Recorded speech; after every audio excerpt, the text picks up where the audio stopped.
Kumusta po kayo? Sobrang init po. Ang mga tao ngayon ay pupunta dito sa Ilan Tulay. Maraming tao doon, ako lang nag-isa rito kasi pumunta ako dito sa sulok para makakita. So, kumusta po lahat? Nais ko lang pong ibahagi sa inyo ang ito po ay unang compose ko. Ito po ang unang kinumpose ko.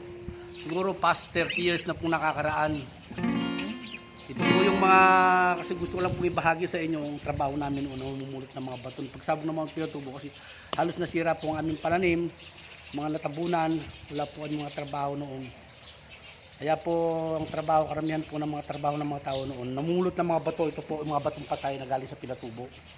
Sinachop nila rito, mayroong mga bilog, nilalagay sa sako, hanggang mapunong isang sako. Binibili po nila noon. Tinatawag nila ito yung mga stone wash, sabi nila. Ginagamit sa mga maong, mga ano, po yun.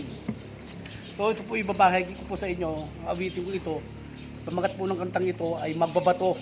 Yung mga manumulot ng mga bato, ito batong patay. Yan po.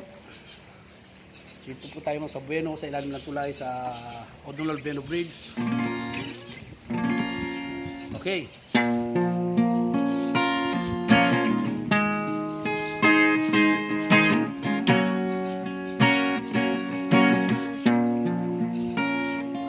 Ang awitin ko ito ay hinahandog ko sa aking mga kababaryo at sa tulong ng Mount Pinatubo sa kanilang pang-araw-araw na pamumuhay. And the title of my song, Magbabato.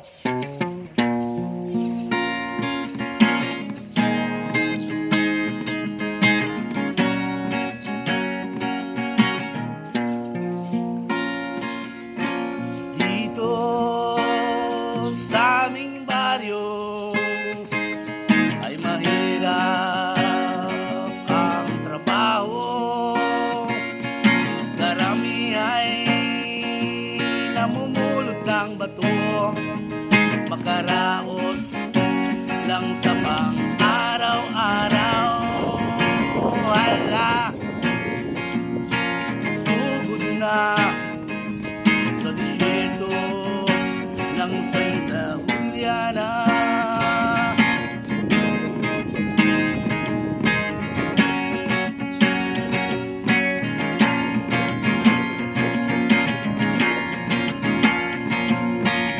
Chill po pa po ito. Ayun po na prendo ba? Dampot ng bato, imbak ng bato, hanggang mapuno mo ang isang sako. Huwag ka nang itat, iampas sa bato.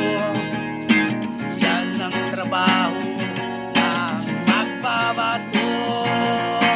Chop dito, chop doon, ipunin ang chop hanggang matinggal ang bundok na ito.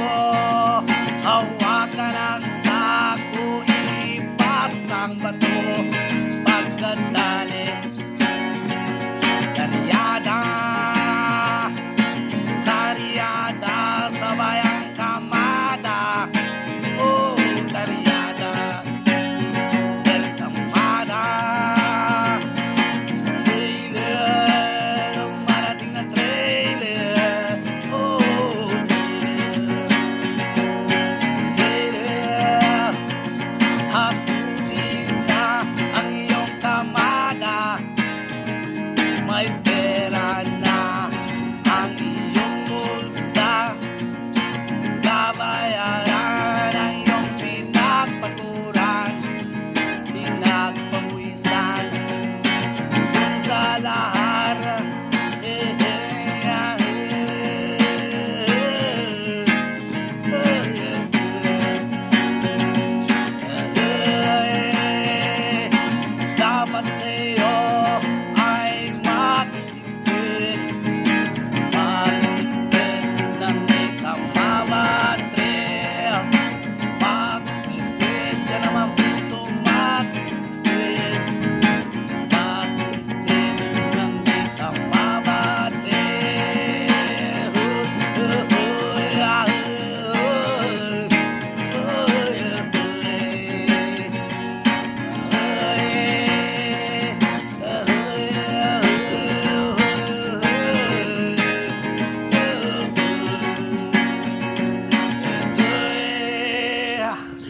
so much po.